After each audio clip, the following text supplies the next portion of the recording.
Yang ingin saya sampaikan di sini tentang cuplikan fikih ini, yaitu tentang salah satu syarat sahnya berjamaah. Kalau kita jadi makmum, maka banyak syarat yang disyaratkan supaya jamaah kita sah. Dan kalau memenuhi syarat, maka sahlah salat makmum. Kalau nggak memenuhi syarat, maka salat makmum batal. Salat imamnya nggak batal, makmum yang batal. Di antaranya yaitu makmum harus menyamai imam di dalam sunnah-sunnah yang dikerjakan oleh si imam, yang bila berbeda akan mencolok sekali perbedaannya kalau si makmum tidak mengikuti imamnya. Dan dicontohkan, disebutkan oleh ulama, di antaranya tentang sujud tilawah. Ya. Kalau kita baca Alif Lam Mim Tanzil di sholat subuh Jumat, maka akan ada sujud tilawah. Kalau kita baca Iqra bismi rabbikal ladzi khalaq surat Al-Alaq, di akhirnya ada ayat sajadah, ada sujud tilawah. Wasjud waqtarib. Maka kalau imam baca itu ayat sajadah, lalu dia sujud, kemudian makmumnya enggak mau sujud, makmumnya enggak mau ikut sujud, sengaja begitu, dan dia tahu udah dapat ilmunya, mesti ngikut, tapi dia enggak mau ngikut, maka batal salatnya makmum ketika dia enggak mau ngikut imam sujud tilawah. Begitupun sebaliknya, kalau si imam ketika baca ayat sajadah dia enggak sujud, sebagai contoh tadi di surat Al-Alaq, Iqra bismi rabbikal ladzi khalaq, di akhirnya imam baca wasjud waqtarib, lalu enggak sujud si imam, makmum juga wajib enggak sujud. Ya, kalau si makmum misalnya dia tahu, oh ini ayat sajadah ini, si imamnya enggak sujud, ini ana sujud deh, makmumnya sujud padahal imamnya enggak sujud, maka batal salatnya makmum. Karena makmum itu wajib nyamain imamnya di perkara sunnah-sunnah yang kalau ditinggalkan oleh makmum akan perbedaannya akan mencolok antara imam dan makmumnya. Dari itu dibahas juga tentang sujud, tentang tasyahud awal.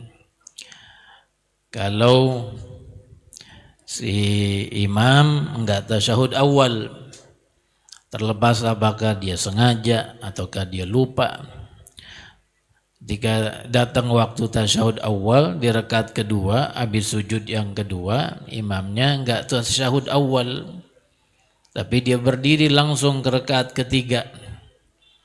Makmumnya ingat nih, kata si makmum, kata makmumnya dalam hatinya dia, ini imam enggak sujud, enggak tasyahud awal, waktunya tasyahud awal, anda duduk ah. Maka si makmum duduk, si imamnya padahal berdiri, melanjutkan sholatnya enggak tasyahud awal, maka batal sholatnya makmum.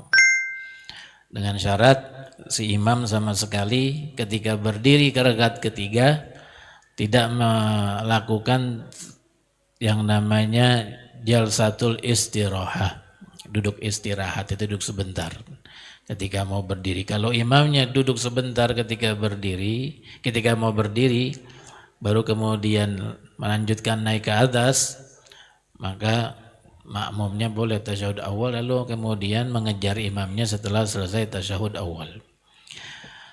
Lalu sebaliknya bagaimana? Si imam tasyahud awal, si makmum enggak tasyahud awal. Ya, ketika imam duduk di rakaat kedua itu untuk tasyahud awal, makmumnya bangun berdiri enggak tasyahud awal. Nah, ini apakah batal sholatnya makmum? Kata ulama, si makmum ini kalau dia sengaja, ketika dia tahu nih habis sujud yang kedua ini tasyahud awal nih, tapi dia nggak mau tasyahud awal, di makmum pengen bangun aja, padahal imamnya tasyahud awal.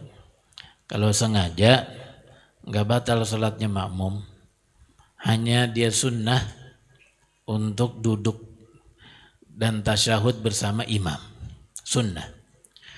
Tapi kalau makmumnya nggak sengaja, kelupaan, ya dia pikir imam langsung pikir bukan waktunya tasyahud awal, maka dia langsung berdiri. Ketika dia berdiri, oh imam tasyahud awal, oh iya ya tasyahud awal ya, waktunya tasyahud awal rakaat kedua. Baru ingat ketika udah berdiri, maka wajib duduk untuk bertasyahud bersama imam. Kalau dia nggak tasyahud, dia berdiri aja di atas, nggak turun untuk tasyahud bersama imam, maka batal sholatnya makmum. Ya, itu diantara yang dibahas oleh ulama tentang contoh-contoh kesunahan yang wajib disamakan makmum dengan si imam. Jadi makmum nggak boleh ngeyel. Si imam nggak ngerjain, dia harus ngerjain, nggak ngerjain juga. Kalau imam ngerjain, maka dia pun nggak ngerjain. Kalau makmum ngerjain, imam ngerjain, dia ngerjain. Makmum nggak ngerjain, imam nggak ngerjain, makmumnya juga nggak ngerjain. Tinggal satu masalah, yaitu kalau masalah kunut.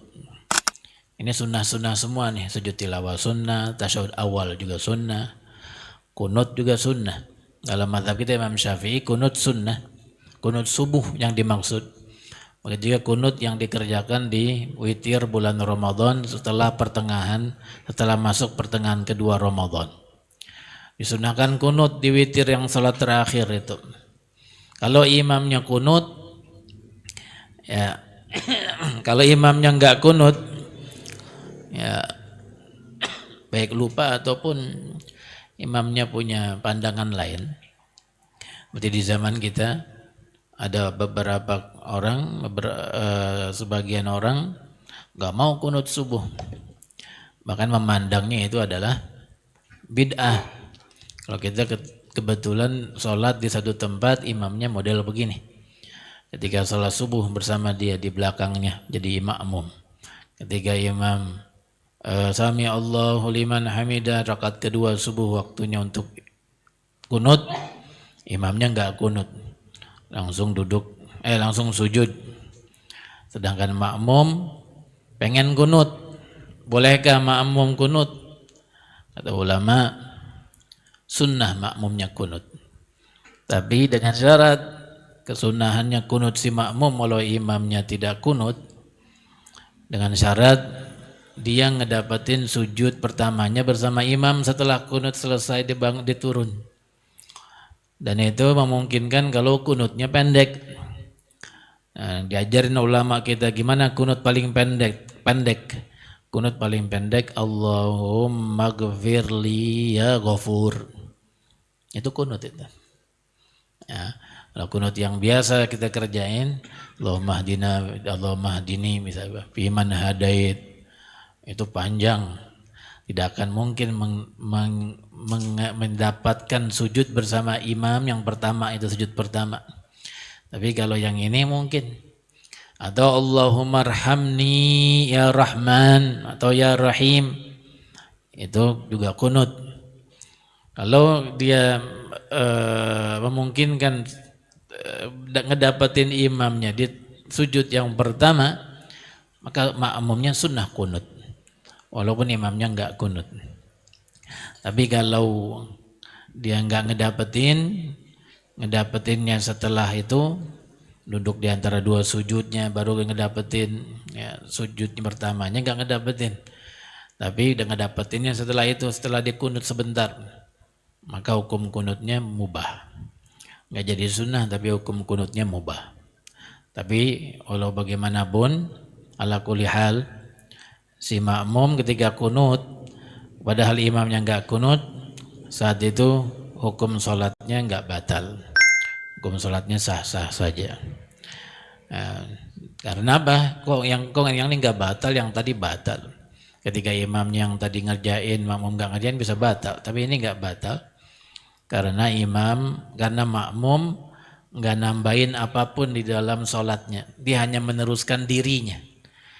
Tidak kan sama-sama dengan imam tadi. Tapi imam nggak kunut, dia langsung sujud.